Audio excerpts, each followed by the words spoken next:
Hello. I will tell you, sometimes technical difficulties will make you just want to quit.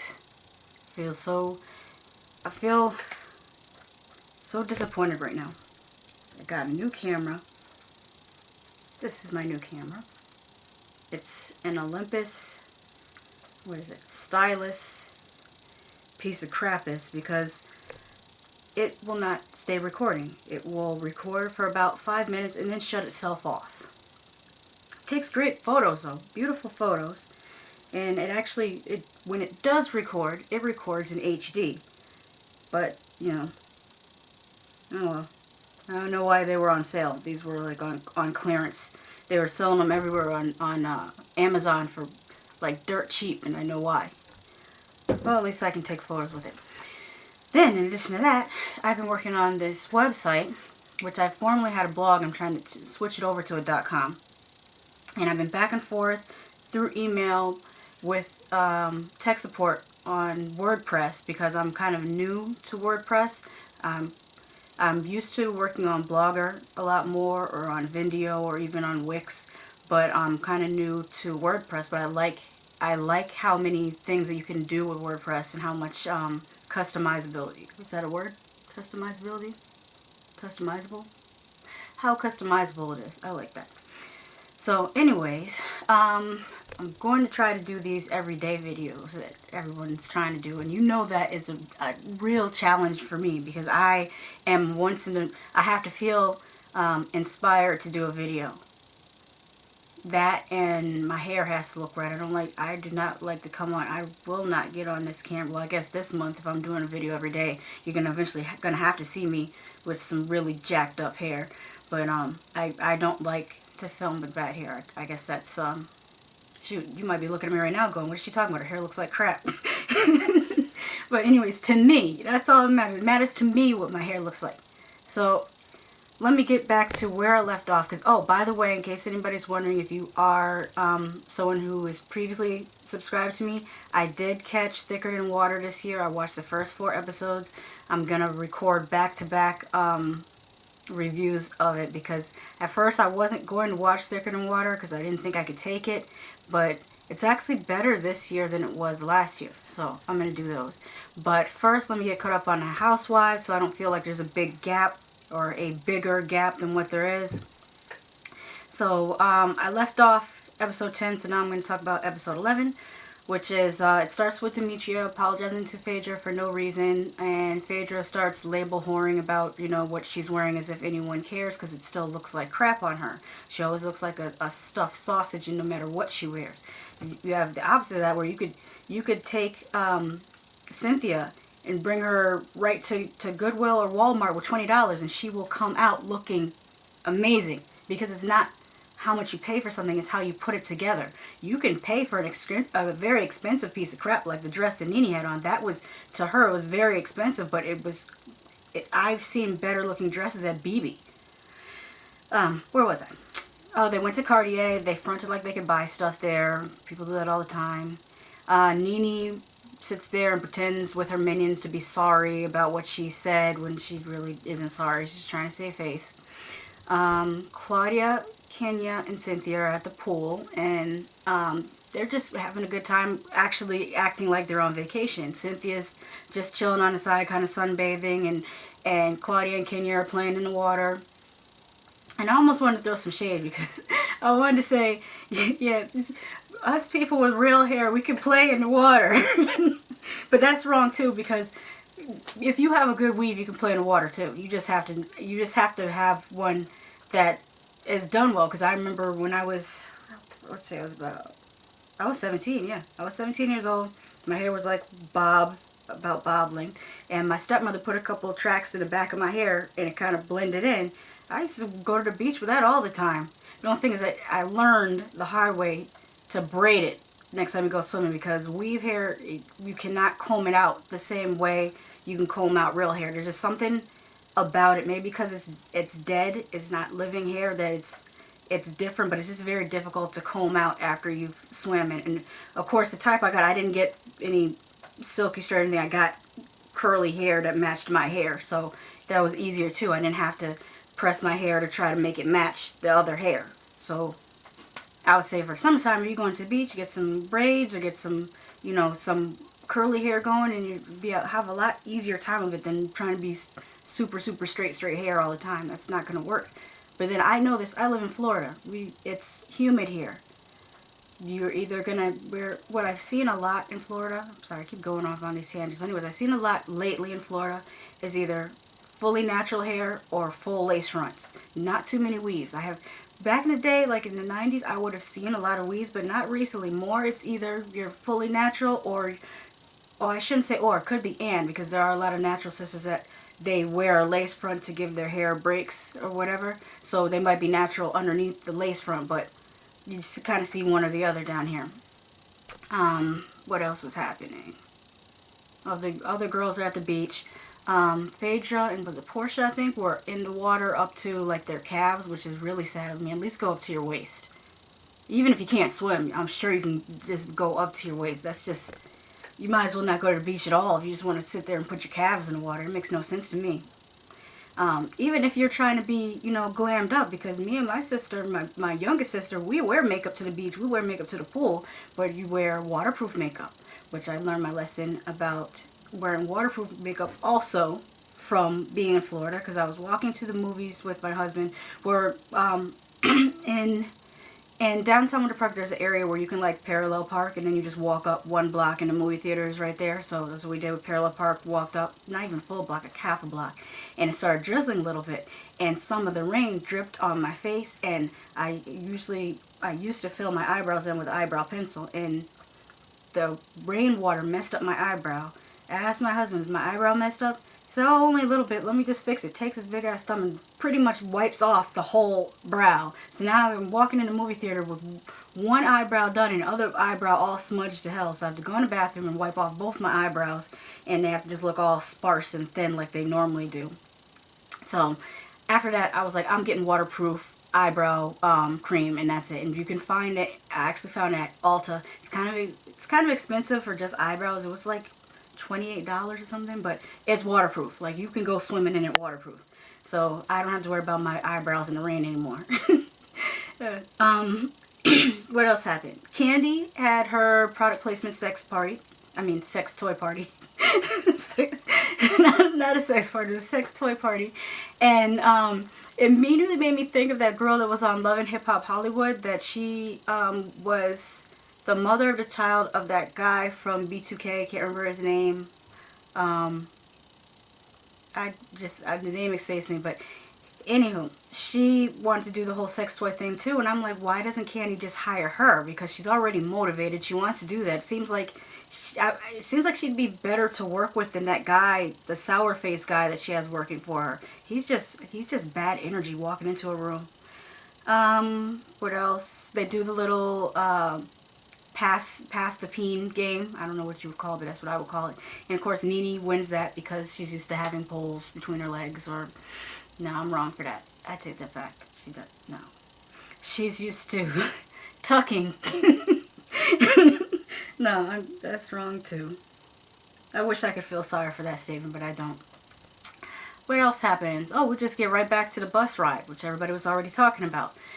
And Nene talks about her accolades, and then she tries to toss everybody some Broadway tickets, and half-ass apologizes because it was not from the heart. Claudia goes back and forth with her for a little bit, and I think a lot of people who are not from New England actually take that serious. Like, they think, oh, well, she's arguing back and forth when, I don't know, maybe it's just me, but, and maybe I might be overgeneralizing, but I feel like a lot of New Englanders, if we see that you're bothered by something, we're just going to go back and forth with you just for fun. And we don't even care. You're just like, oh, you bothered? Let me keep going back and forth with you then. That's just the way we are, but we don't take it serious. It's not like, oh my God, so-and-so said this. I guess, you know, the whole New England stiff upper lip thing. You don't let things, you're not supposed to show that anything bothers you. Even when it really does bother you, you're not supposed to show that it bothers you. What else happened? Portia got into it. And there was a lot of discussion of why Claudia came back at Portia the way she did. Granted, it might not have been the right time to bring up the whole married man thing, Which I don't know why everyone keeps saying married African. What does him being African have to do with anything? If he was a married man, it doesn't matter if he's I don't care if he's a married Mexican, if he's a married Irishman, if you know, it doesn't matter. Why do they keep saying African as if that was supposed to mean something different? It's just a guy. He's a married guy. That's the most important part, is that he's married. Anyways, what I was about to say was, people were saying that Claudia was just coming at Portia because Portia laughed at her. I don't think that was the reason. I think that contributed to it. But if you recall, it was either episode 1 or 2, Claudia took Portia to lunch to try to figure out why she was acting, you know, iffy at work. And Portia said basically that she was acting that way because Claudia was friends with Kenya, which is on some, you know, Nene Margot stuff where, you know, if I don't like him, you shouldn't like him either type 7th grade BS. And I think Claudia remembered that. And it could be that Claudia is an Aries. I didn't look up her birth date, but in my experience, Aries, they hold a grudge. Like, you can get into an argument with an Aries, and they'll be like, well, what about the time you did such and such? And it'll be something that happened like 10 years ago. They just, once it happens, it's in their mind, and they're not going to forget it, and they're going to keep bringing it up. But that's my experience of Aries. Not to say every Aries is like that, but my experience. So what else happened? Talked about that. Oh, the whole wordplay of what was it that Portia said, that you're a contradictory? I think that's what she said, you're contradictory. And it just made me think that they should maybe make a game, like a game show called What Are They Trying to Say? And just have different quotes from Apollo, Portia, and Nene. And then together they can be jovial about their accolades and contradictory. I would watch that show. I would watch that show. It would just be them saying words, and then you have to try to figure out what context in which they meant the word, but not what the word actually means, or how it's, or maybe you have to guess the correct pronunciation of the word. Something like that. It's coming to me. It's a good game show. What else happened? This is something I was thinking about from a couple episodes ago, but it made me, I don't know, it kind of brought it back up when Nene called Claudia a half-breed. Because when they first introduced Claudia, I was not very happy with the whole tragic mulatto slant. Like, it kind of irked me because it's trite. It's been done before, and I just felt like they should have introduced her with something else about her personality or her background besides that. But unfortunately, some biracial people do go through crap from both black and white people. And I know for a fact, because when people have mistaken me for biracial, which I am not biracial, and I don't even think I look biracial, but to some people, whatever, they will try to kind of act a little bit funny. Like, I don't know, like, the thing that is kind of disappointing is when people try to, like, slick insult people out of the blue just because of that. Like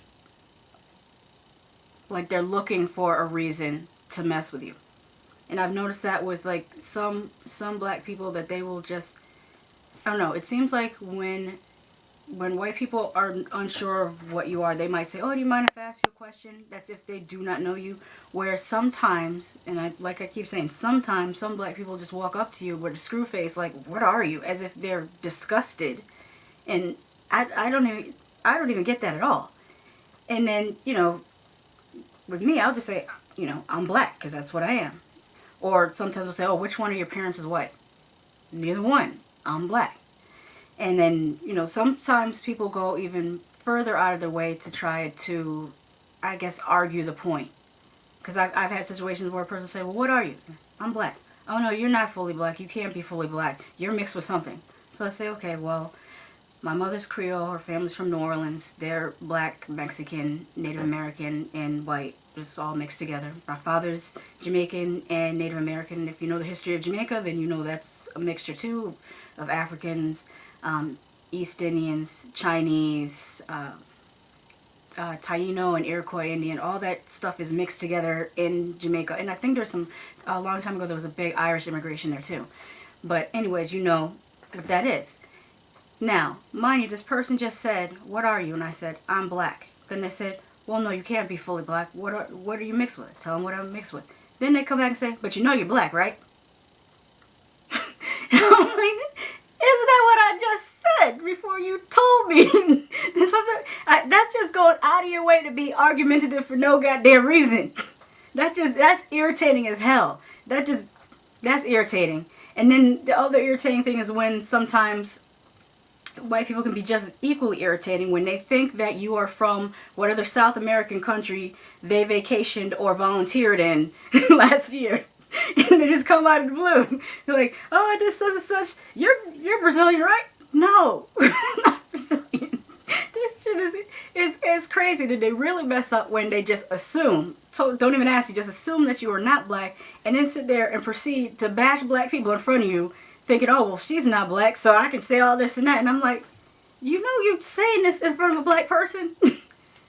I don't understand it sometimes. That just irritates the hell out of me. People are just, some people, not all people. There's a lot of chill people in the world, but some people are just ignorant for no goddamn reason. And then there's the whole foundation thing, which I've had a lot of discussions with my sister about, because both of my sisters are brown, like brown skin. One is more medium brown, one is more darker brown.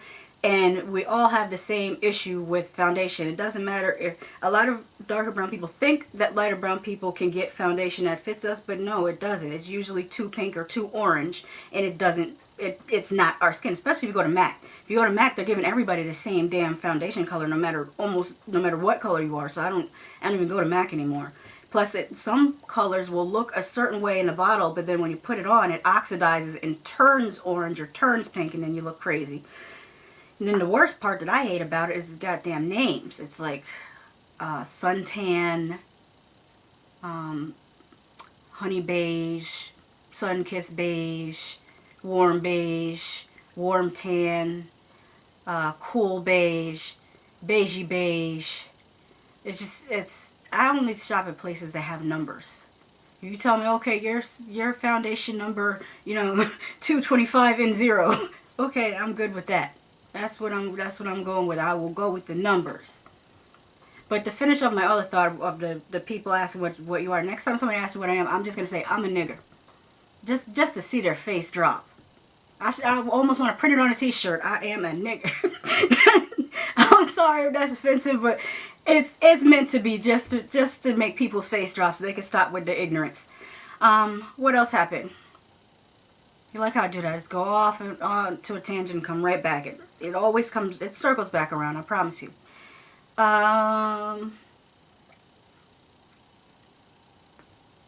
Claudia, I was about to talk about Claudia speaking Spanish at the pool, which is another side effect of people not thinking you are what you are, because people have been speaking to me in Spanish since I was 3 years old.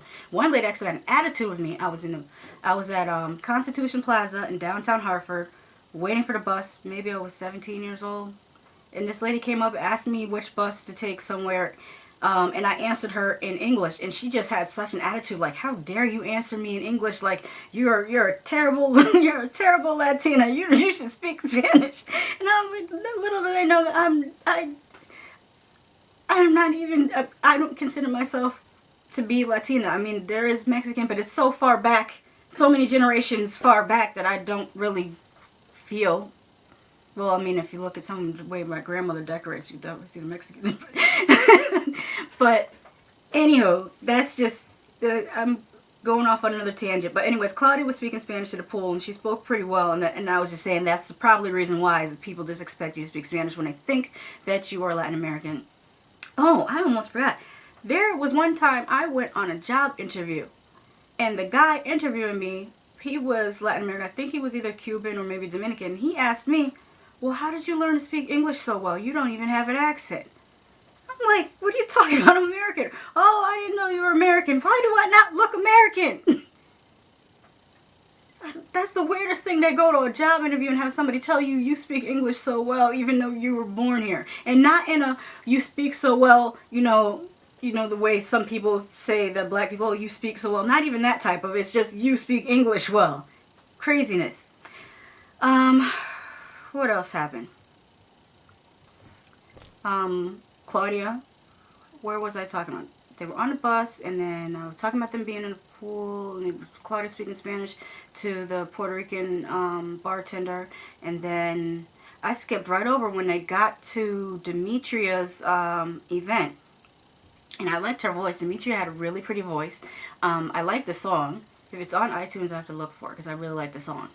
I don't know why people kept on calling her a pop star or whatever. She never even said that she was trying to sing pop. I never heard her say that what genre of music she was trying to sing, but it was clearly R&B to me, or like a dance R&B. I would put her like in the same category as well, Chris Brown's kind of pop R&B.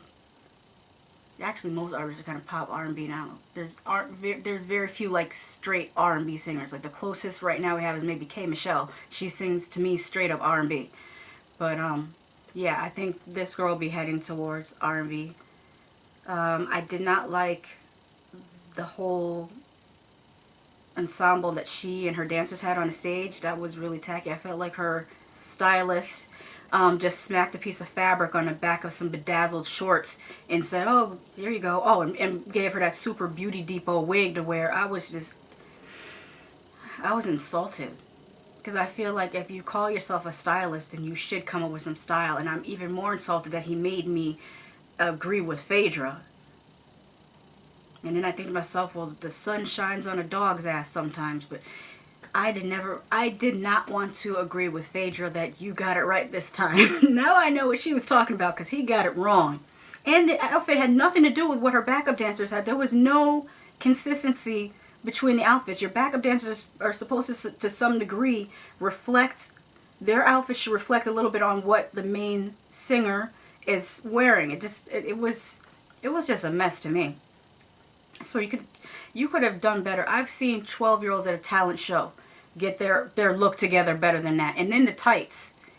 You can do tights if you are, Beyonce, and you're in a huge stadium. You can do tights. But one, they have to match your skin tone. And two, you have to be, a certain distance from the audience. When the audience is that close to you and it's a small, intimate type of thing, you want to go with the spray-on, it's not really tanner, it's like a foundation for your legs. You gotta look for it. Sally Henson has it. It's in Walgreens and CVS. That will make your legs look so nice. It'll almost look like you're wearing tights, but you're not wearing tights. It'll look like you have really smooth, even colored legs. So she should have went with that instead of those tights. That was just horrible. What else happened? Yeah, but I was just upset about the stylist, and it bothers me. Because I almost feel like I want to blame Lauren Conrad. Because in reality TV, I believe that she's the first person I remember coming up with this, oh, I got a fashion line thing. And now everyone says, oh, I'm going to be a designer, I got a fashion line, or I'm a stylist. And it almost makes me ashamed to say what I do for a living, because people will think that I might be, a fraudulent half-ass like these people on television. And I don't want people to think that. I actually do stuff. I mean, I have to try to predict, what the colors are going to be, or at least research what some of the other predictions are for what the colors are going to be the next season. I have to design what is it going to be. I have to sometimes it depends on what I'm making. Could be draping, could be pattern drafting, could be a combination of draping and pattern drafting. Then I have to do a test the pattern, do a sample, and then maybe do some fit tests, and the whole thing. Even from the sketching, sometimes I skip the sketching altogether. It's all in my head now. I used to sketch things out first.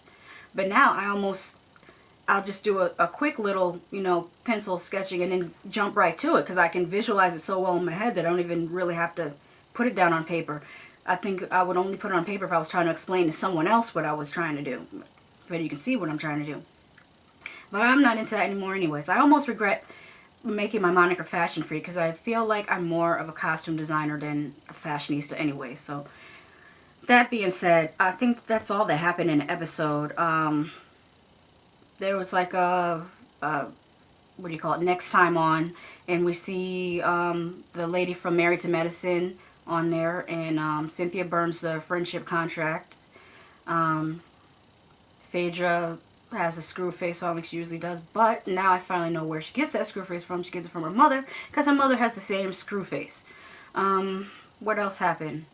They showed a couple of different offices, and in my mind I'm thinking, why does everyone have these Pier 1 chairs in their office? Is that an Atlanta thing? Because everywhere else I've gone to office, it's been pretty plain black chairs or brown chairs, usually leather. Sometimes it might be like some kind of microfiber or something. But in Atlanta, it seems like everything has to be like a gold chair or a pink chair or these big wing chairs. It just, I don't understand all that. That might be, I don't know, it's a new thing, but it makes me feel some kind of way. In my office, I just have a black computer chair and a blue micro suede couch. That's it. I feel like maybe I should put some throw pillows something to dress it up. But what else happened? They show Cordell. So Cordell's back. And then when I saw him, the first thing I thought was, it reminded me of American Horror Story when that girl died and she came back. I looked at Cordell and it was like, surprise, I bet you thought you saw the last of me, bitch. And every time I see Cordell, that's what I think of, because I thought he didn't want to be on the show. But anyways, I've talked for long enough, which I don't even know how long this video is going, but it's long enough, so I'm gonna hurry up and just get on to the next video. Thank you for following me all the way through this video. If you did not click off before I finished talking, I love you for that. Next time.